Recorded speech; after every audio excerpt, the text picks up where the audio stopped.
Valley Pioneer Museum's annual quilt show for 2020 displayed historic Quiltsmore collection. The quilts displayed represented different quilting trends throughout the decades. Some of them were exquisitely crafted, some were made from love of friends and church members, and some were primarily made to keep people warm during cold nights. In this video, we will highlight a select few with the help of a local quilter and museum volunteer extraordinaire, Ilene Floyd. Ilene, thank you so much for joining us today and helping us with these quilts. Well, thank you for asking me. All right, Ilene, tell me about Brodie Purse. What we know now as applique on quilts is where they took a piece of material and appliqued it on to a bigger piece of material. And like I say, we call that applique. It's where you turn under the pattern and then sew it down where there's no raw edges. Those turned under edges are sewed under. And the reason that this quilt, it's a 1845 quilt, and it is a perfect example of where they received material from France in this pattern. France apparently had a way of printing fabric that the United States didn't have at that time in their textile mills. And it was very, very expensive. And even the most wealthy families could only afford a yard of this at a time. Wow. And this is a perfect example of this, where they have used quite possibly some earlier fabric in the navy blue. And of course, this is a type of plain cotton and or muslin, you might call it. And then they've taken this very expensive material and artistically placed it on this quilt. My eyes cannot get away from this centerpiece. It's like an octopus / pinwheel. My eyes are drawn to it continuously, and I'm a beginner quilter, and looking at these zigzag edges, I know for a fact that is not anything I can do. So yes. How well crafted would the quilter who made this be? She would be an expert. We know that the Brainerd parents, Peter and Eliza, were married in 1848 or 18 something.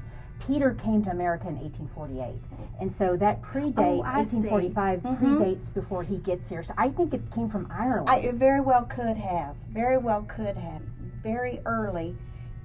When you are cutting small areas like that to turn under, that is very difficult. Very difficult. And so yes, the seamstress would have to be, she would have to really know what she was doing, and it would take a lot of time. So let me ask you this. How often would you see a quilt like this in the Texas Panhandle? This is the only one I've ever seen. Now, I have not been to, say, the Panhandle Plains Museum and seen their total collection. But I wouldn't be surprised if there was 1 or 2 or 3 maybe there, but Canadian Texas, no. So this is a real gem that we have in our hands. It is a gem. Okay, talk to me about this blue gingham quilt. Okay, this one baffles me a great deal because I really can't put a date on this. The wear on it says that it's very, very old. But I am not sure when this type of gingham came into being. And also there are some 1930s fabrics in patches on it. And this tells me that somebody found this fabric and didn't want to cut it up and needed a utility quilt in, say, the late teens or early 20s. Or 30s. They decided to make this quilt what was called a whole cloth quilt, where it's the quilting on it is the draw, not the fabric. And so then to finish it up, because that would only be a certain width and so forth, a certain length, so they would finish it up with these little patches from the 1930s. And then it was very, very loved and worn and very much washed. It appears to have another quilt underneath it rather than batting. Uh-huh. And I can't really date the fabric under that either. It's the red and white, and then this, like you said, soldier blue color too. Yes. And I am not familiar with that red and white print being real old. The soldier blue, yes. But the red and white print, I don't know. But there was a print in the 1860s that was called turkey red. And that was what they were known as, was turkey red and soldier blue.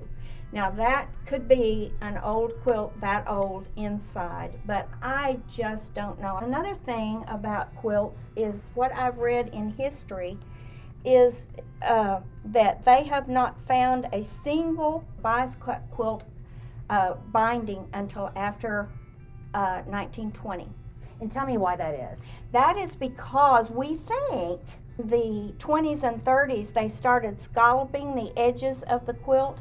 A straight grain cut of a binding will not go around those curves nicely. And we know that scalloping was very popular in the 1920s as the dresses were getting shorter. Yes, yes. And so they think that's why. The backing, we suspect, is flour sacks. Definitely. Flour sacks are a very coarse fiber. And now they did make sugar sacks, and those were finer weave to the sacks. And if your mother was really thinking, she would make your underwear out of the sugar sacks because the flour sacks were so coarse that they were scratchy. I read that from a true 1920s, 30s child who had grown up and told the story. A new term for itchy pants. Yes. Okay, so Sunbonnet Sue and Overall Sam tied for second place with Broderie Purse. And we know who made this quilt. It was Carrie Lee Wallace Newell Moreland, Blossom's mom. And so we don't know exactly what the date is. But let's talk about Sunbonnet Sue. Okay.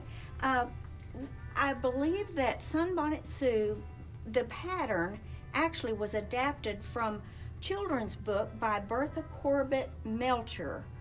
And I think the only real relationship between Sunbonnet Sue and Bertha's characters that she put in her book, they were very old-fashioned too, and sometimes called, I think, careful observer maybe, where they would be looking at something down on the ground, but you couldn't see their face. They had an old bonnet on. And obviously, Sunbonnet Sue is a very popular pattern even today. And I think, and I don't know, I could be totally off, but to me, because it represents innocence, because you can't see those little faces. They're just, you can imagine your child in one of these outfits. Exactly.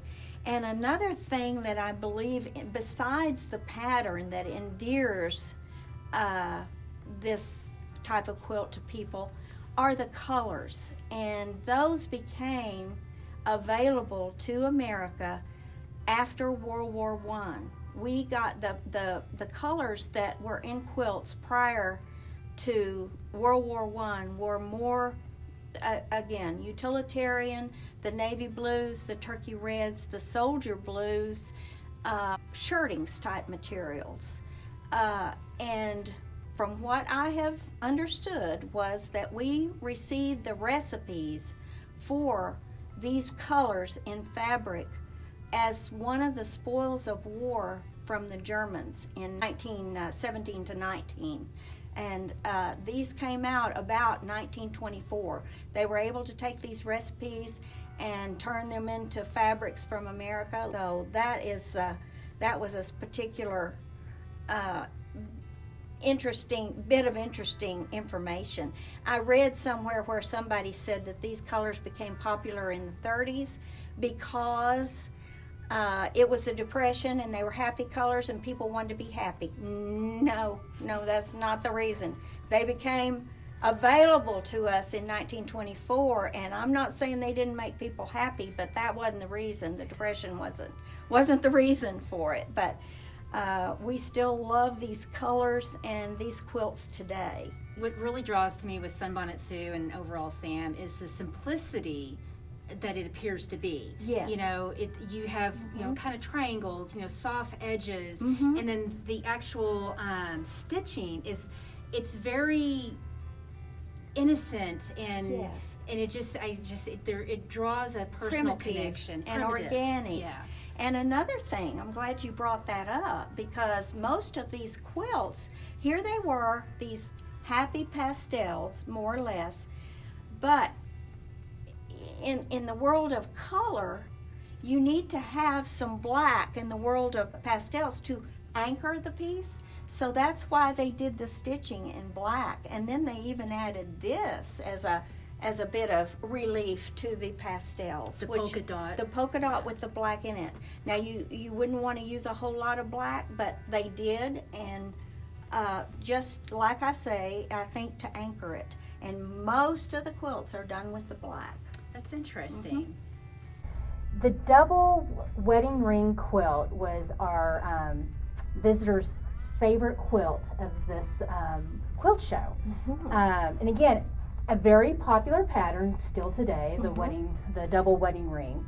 And it's very colorful, and it has this great, you know, green ruffle all the way around it. And it's got the scalloped edges, as we talked about from the 1930s and 20s. So talk to me about the colors that we see in this quilt. Okay, this is definitely 1920s and 1930s, and the fabrics that we were able to have available to us, as opposed to the somber colors of earlier decades. And first of all, this quilt works, I believe, even though it's a completely scrappy quilt, but it works because all of the centers are alike. It anchors them. Yes, it anchors this busyness. And this is a great example of a good scrap quilt. Another thing is this pattern is being recreated today in an easier way. This was not an easy quilt to make, because you had these pieces that are tumbler shaped, and they had to more or less be done by hand. They had to be done by hand. So this was definitely a handwork quilt. This is a very good example of a 1920s and 30s quilt, and I might add, the quilting on this is gorgeous. It is very tiny, that is a really great example of exquisite quilting. So people wanted something with these bright colors in their home. And then too, so many of the household things in the 1930s were made out of this Nile green. And I mean, you can see examples of kitchen utensils and stoves and, you know, household items, bread boxes and stuff were this Nile green. So it was just like a resurgence of, you know, kind of like maybe some of us remember the jewel tones coming in. That's what this did in the 1930s. Would double wedding ring quilts be a popular wedding gift? Yes, very definitely. Very definitely. Yes. In fact, that was probably the tradition in a lot of families. They would all get together and make the family member getting married a double wedding ring quilt. Yes. Okay, so we're going to now look at this utilitarian quilt. It is literally falling apart, and we probably will never display this one again because of the poor shape that it's in. But because it's in such poor shape, we can see underneath it. So what do you think about this? Well, in looking through the patches, rather than use any type of batting, they put an old quilt inside and then put the wool on top of the old quilt. And I would guess the old quilt being at least in the 1880s, because bubblegum pink, and maybe even earlier, maybe in the 1860s, bubblegum pink was popular, and turkey red, and as you can see the possible turkey red here, bubblegum pink here, and there's some navy blue in there, yes. these appear to be 1860s fabrics.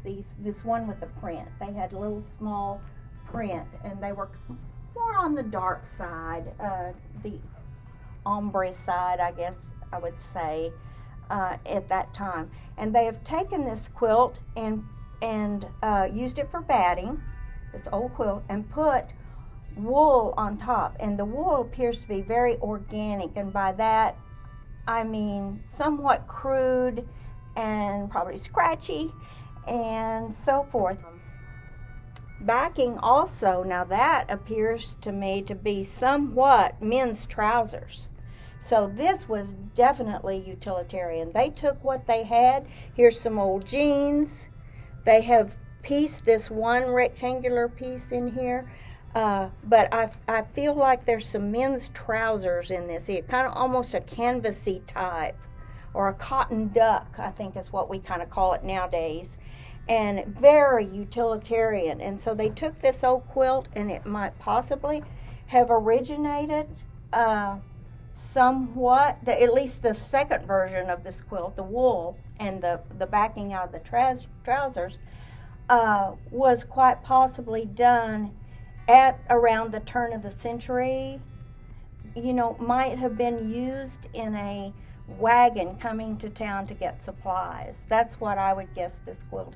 And I think it's a perfect example of something like that. Where, and you know, they would heat rocks and so forth, big rocks, and put them in the floor of the wagon and then cover up with a blanket, and would help keep them warm as they came to town. So very utilitarian.